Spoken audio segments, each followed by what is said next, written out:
The rain hit the windows like soft fingers tapping out a rhythm only the desperate could understand. Ashwood, Ohio, wasn't the kind of town that made the news. It wasn't the kind of place where people rose fast or fell hard. It was where you quietly held on until you couldn't. Inside Maple and Main Diner, the fluorescent lights buzzed gently over chipped coffee mugs and laminated menus. The Tuesday night crowd had already thinned. Most folks were home watching the storm roll in, but Ara Monroe was still on her feet. She wore fatigue like a second skin, brown curls hastily tied back, sneakers with fraying soles, and eyes that had forgotten what sleep felt like. At 29, she didn't resemble the bright-eyed data entry clerk who used to catch the 6:15 into the city every morning. That Ara had dreams, deadlines, benefits. This Ara, she had none of those. Her mother's cancer diagnosis had drained the savings. Her younger brother's learning needs meant part-time homeschooling. And ever since Drayton Industries laid her off last winter, cutting non-essential departments overnight, she had done what survivors do. She adapted. She wiped tables, carried plates, and smiled through the ache in her knees. But that night, as she rang up a lone customer's check, something tugged at her attention. A booth near the window. A family, 2 parents, a toddler, and a teenage girl, sat silently, tension hanging like fog over their half-eaten meal. The father kept glancing at the door as if expecting a miracle to walk in. The mother wiped the toddler's face with a napkin that looked reused. The teenage daughter stared down, eyes swollen from crying. Ara approached casually, not wanting to embarrass anyone. "Everything all right over here?" The father hesitated. His face was sharply cut but worn, wet hair slicked back, suit jacket stained from the storm. I think we left the wallet in the car. I just need a minute." She nodded slowly. "Take your time." She turned back toward the counter, but not before hearing the mother whisper, "We don't have it, Cassian." Ara's heart clenched. She walked behind the counter, opened the small metal box she kept for emergencies, and stared at its contents. $47.63. Her last savings. It was for her mom's meds. But as she looked back at the booth, at the way the teenage girl kept picking at her fingernails to distract herself from the tension, she made a quiet decision. She rang up the bill silently, slipped the cash into the drawer, and wrote "paid" in red pen across the receipt. No name, no note, just a small, anonymous kindness. Minutes later, as the family stood to leave, the father looked for her, but she was busy pouring coffee for a trucker who didn't notice anything unusual. Outside, the rain softened. Inside, Cassian Drayton stared at the receipt in his hand, lips parted slightly. Something about the gesture unsettled him. Kindness wasn't unfamiliar to him. He'd donated millions to causes. But this felt different, personal, uncalculated, and deeply undeserved. He didn't recognize her, not yet. But he would. And when he did, it would change everything. Cassian Drayton didn't speak much during the ride back to the hotel. His driver, sensing the silence, kept the radio low. But even the gentle hum of jazz couldn't distract Cassian from the image in his head. A stranger's scrawled "paid" across a diner receipt, and the waitress who had vanished before he could even say thank you. He sat back in his seat, jaw tight, shoulders still damp from the storm. His son, Evan, dozed off beside him, arms curled around a borrowed blanket. His wife, Laura, watched the buildings pass with a kind of exhausted grace, her gaze somewhere far beyond the windshield. They hadn't planned to be in Ashwood. The business meeting Cassian had flown in for was supposed to be quick, an easy acquisition of a failing logistics startup. But the rain delayed their connecting flight, and the car service had blown a tire. So they'd ended up in a small-town diner at the edge of nowhere with 2 kids, no cash on hand, and no working credit card signal thanks to a nearby tower outage. Cassian wasn't used to that kind of vulnerability. Not being able to pay for a meal, that hadn't happened since he was 16. And back then, no one had stepped in to help. No one had noticed. But tonight, someone had. And not just someone. That waitress. There was something about her face, something he couldn't quite place. But it lingered. Not in the way that beauty lingers, but in the way pain recognizes pain. He had seen that look before. In the mirror, after he signed the paperwork last December. The layoffs, hundreds of names, all faceless. He remembered the boardroom, the sterile air, the way legal documents were passed across polished wood with calm detachment. The cost-saving initiative was called Project Clean Slate. Ara Monroe had been on that list, but Cassian didn't know that yet. Not until 3 days later, when his assistant forwarded him a local human interest piece that was quietly going viral. Waitress donates, last savings to feed stranded family. The article had a grainy photo attached. Someone had taken it from across the diner, a woman with tired eyes and a name tag that read, Ara. Cassian dropped his phone. He picked it up again, hands shaking. He knew that name. He dug into the HR archives like a man possessed. His staff thought he was looking for a policy discrepancy. In truth, he was retracing his guilt, and there it was, her termination record. Ara Monroe, former junior data clerk in the analytics division, laid off during the December restructure. No severance beyond the mandatory 2 weeks. Health benefits terminated within the month. A note from her supervisor. Quiet, dependable, declined exit interview. A line caught his eye. Left building without speaking. No complaint filed. Cassian sat back in his chair, stunned. The woman who fed his family had once worked for him. The woman who saved his son from hunger was one he'd discarded without a word. And she hadn't even told him. Not when she had the chance. Not when he was sitting right there. She didn't do it for recognition. She did it because it was the right thing to do. His hands balled into fists. It wasn't just guilt. It was shame. And something else. A question he couldn't shake. How many more Aras had he walked past without ever seeing them? 3 days after she paid the bill, Ara's $47.63 wasn't replaced. There was no miracle, no mysterious envelope on her doorstep, no generous tip left behind. Just a quiet hole in her emergency stash and the creeping stress of knowing her mother's medication would run out by Friday. But Ara didn't regret it. Not when she saw the way that little boy had clung to his mother's sleeve. Not when the girl, maybe 13, maybe 14, had smiled faintly when Ara slipped her a wrapped muffin for the road. It was worth it, even if it meant skipping dinner for a few nights. That Thursday morning, she stood at the pharmacy counter holding a coupon with shaking hands. The pharmacist, an older man who knew her by name, gave her a quiet look. "We can't take this with the generic, I'm sorry." Her throat tightened. "How much without insurance again?" He looked at the screen. 82. She nodded slowly. "Okay, just give me 3 pills. I'll come back for the rest." She left with a white paper bag and a rock in her chest. Back at home, the house was dim. The power bill was paid, barely, but Ara kept the lights off unless necessary. Her younger brother, Micah, sat at the kitchen table with his coloring book, chewing the cap of a red marker and mouthing the words of each sentence he tried to read. At 15, Micah was smart, funny, and loyal, but school had never come easy. Diagnosed with auditory processing disorder and mild dyslexia, he struggled in traditional classrooms. Ara had taken on the bulk of his education after their mother's health declined, using flashcards and online modules between her double shifts. She ruffled his hair gently. "You're getting better, you know that." He smiled sideways. "Better than you at math." She smirked. "Only because calculators weren't made for geniuses like me." Their mother coughed from the other room. Ara's smile faltered. She warmed a bowl of broth, carried it in, and sat on the edge of the bed.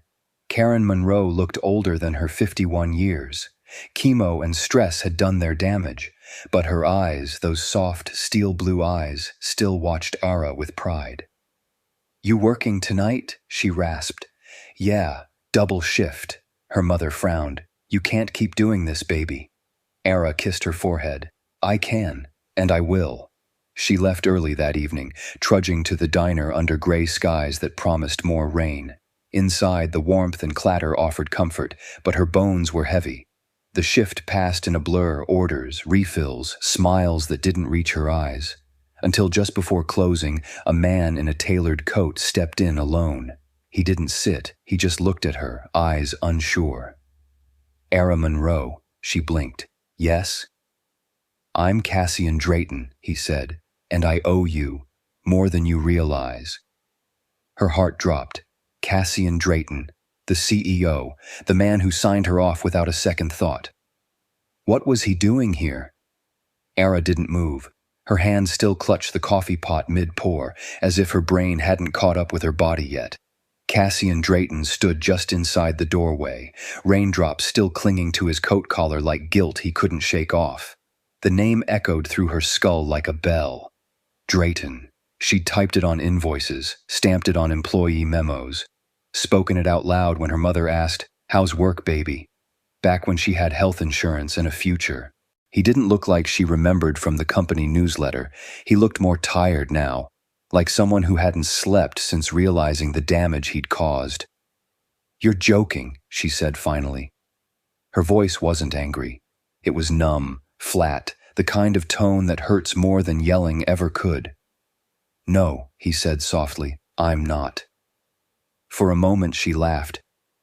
Not because it was funny, but because she couldn't believe the cruel symmetry of it all. Of all the people I could have paid a meal for, it had to be you. Cassian took a step closer, but she raised a hand. "Don't!" A booth in the back corner stirred as a trucker glanced up. Ara gave him a nod, signaling everything was fine. The man returned to his pie, but the moment had shifted. The air felt thick. Cassian's voice was low. "I didn't know it was you. That night, I didn't recognize you, but when I found out—" "When you found out what?" Her voice cracked now, rising like a wave she'd tried to hold back. "That the girl you axed without notice was still standing, still smiling while scraping tips together to buy cancer meds and learning flashcards?" He swallowed hard. "I'm not here to justify what I did. There is no excuse, but I had to come, to see you, to say something." Ara leaned against the counter, her arms folded, jaw clenched. "Well, say it." "I'm sorry," he said simply. "Not just for letting you go, for never knowing who I was letting go." She stared at him. "You didn't just let me go, you unmade my life. One day I had health coverage and rent money and a sense of purpose.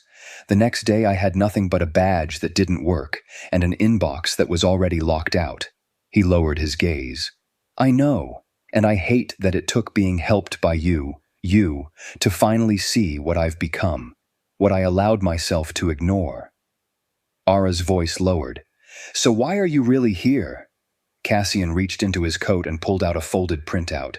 "I've drafted a proposal, not a job offer, a rebuild. I want to create something better. Retraining programs for laid-off workers, real resources, mental health, childcare, career paths that don't just optimize but support.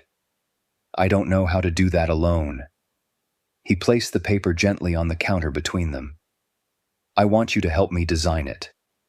Ara didn't answer, but she didn't tear the paper up either. Her fingers brushed the edge of the proposal as 100 thoughts warred in her mind. She looked up at the man she once trusted with her livelihood, who now stood before her not with pity, but remorse. Real, unpolished remorse.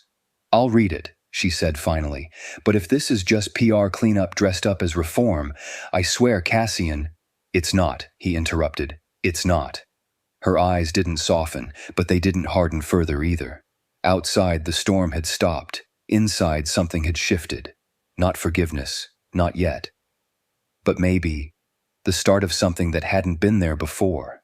6 weeks later, the Ashwood Community Center smelled like new paint and nervous hope. Folding chairs lined the multi-purpose room in haphazard rows. Hand-lettered signs hung from pushpins. Resume support. Free childcare. Job retraining info here. None of it was fancy, but none of it needed to be. It was a start. Era stood at the front of the room, clipboard in hand, wearing her only clean blouse and a new pair of flats Cassian's assistant had quietly covered. She wasn't anyone's assistant. She wasn't anyone's token.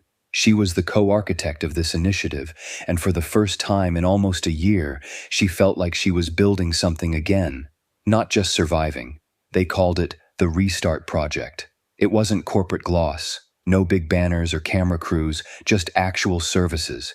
Ara had insisted. If we spend more on the logo than the learning software, I walk.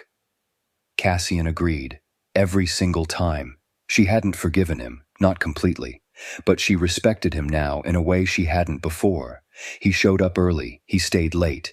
He asked questions. More importantly, he listened to the answers. Cassian stood near the back, in slacks and rolled sleeves, holding a tray of coffees with both hands like a man still learning how to serve instead of command. "You okay?" he asked when he caught her eye. Ara gave him a small smile. "Nervous." He nodded. "Good. Means you care." She looked around the room, at the people slowly filing in. Young moms with toddlers, older men with calloused hands and uncertain eyes, teenagers with worn backpacks, people who had been told they were replaceable, invisible. Today, they were being seen. "I want to add a mental health advocate," she said quietly. "Someone who's not afraid to talk about the emotional stuff, how much shame comes with being let go." Cassian didn't hesitate. "Do it." Ara scribbled the note. "And we need a better transportation plan. People without cars won't make it here twice a week." "Done," she paused. "And the childcare worker, Maya, she's amazing. Let's bump her pay. 25 an hour, minimum." "Approved." He didn't even blink. Ara looked at him then, really looked. "You're not the same man who fired me." Cassian swallowed. "I think I was never that man. I just let the system make me forget how to see people." She nodded slowly. "Well, start seeing them, because they're not here for second chances. They're here for better chances." He smiled faintly. "You always speak like that?" "Only when people actually listen." The first speaker began their workshop, a gentle-voiced career coach named Jules, who had once been laid off from Drayton Industries herself. The circle leaned in. The kids laughed in the playroom. Someone opened a window, and sunlight spilled across the floor like a quiet affirmation. Ara stood by the entrance, watching it unfold. And then she noticed Micah, her brother, sitting in the back row with a notebook open, listening so hard it looked like he was holding his breath. It hit her then. This wasn't just a program. This was a life raft. She had helped build something that could lift others, people like her, people still like her. And in that moment, something unspoken passed between her and Cassian. Not romance, not yet, but something deeper. Redemption, respect, renewal. 6 months later, Drayton Industries was unrecognizable. Gone were the sterile memos and cold restructures. Gone was the robotic language about cost efficiency and non-core personnel. In its place were new policies Ara herself had written, policies that echoed the reality she had once lived through. Every department now had a human impact advocate, someone whose job was to understand how layoffs, transitions, and job shifts affected real lives. Childcare stipends, mental health subsidies, on-site retraining. Exit interviews were no longer optional, and the questions were written by people like Ara, who had once left without anyone asking what came next. The press called it revolutionary. Cassian didn't care about the headlines anymore. He only cared that it was real. That morning, he arrived early at the Ashwood branch, a new facility built near the very diner where he and Ara first crossed paths. The company cafe served coffee now in mugs labeled with words like resilience and restart. And outside, the new building's glass facade had a quote engraved above the door. "Not everyone needs words. Sometimes all it takes is someone calm enough to offer their hand." Ara's words. He hadn't told her he was doing that. He figured she'd be mad. She was, but only for a minute. Inside, she was waiting by the front desk, holding a clipboard full of staff orientation forms and a familiar, tired smile. Only now, it wasn't from exhaustion. It was earned. "I can't believe you put that on the building," she said. Cassian shrugged. "I needed something more permanent than an apology." They walked together down the new hallway, walls lined with photos of employees, not executives. Ara paused outside a bright yellow conference room filled with parents, their kids, and a play therapist guiding them through emotional bonding games. Micah was inside, now interning as a tech coordinator for Restart. His shoulders no longer hunched, his voice no longer cracked when he spoke in front of others. He was thriving. She watched her brother for a moment, then turned to Cassian. "This still doesn't erase what happened," she said. "I know. But it matters." "I know that too." They stood there for a beat. Then Ara reached into her bag and handed him something. A photograph. It showed the back corner of Maple and Main Diner, a girl with dark circles under her eyes handing a little muffin to a teenage girl. In the corner of the frame, a boy stared out a rain-streaked window. "You kept this?" Cassian asked quietly. "I didn't take it," she said. "A reporter mailed it to me, said she thought I'd want to see where everything began." He stared at it. The moment before he knew who she was, before the guilt, before the repair, before the restart. "It's strange," he whispered. "What is?" "I look at this photo and for the first time I'm glad I was stranded that night." Ara looked at him, unflinching. "Not everyone gets a second chance, Cassian. You did. Don't waste it. I won't." Outside, a breeze swept through the trees. Somewhere in the courtyard, someone laughed. Ara stepped forward to greet a new recruit. Cassian lingered, hands still gripping the photo, and then softly he said it. "Thank you." Ara didn't turn around, but she smiled. Because she knew, sometimes the smallest act, a meal, a hand, a moment, doesn't just save a person, it saves a future. And in Ashwood, Ohio, on a rainy night not long ago, the future had started with exactly $47.63.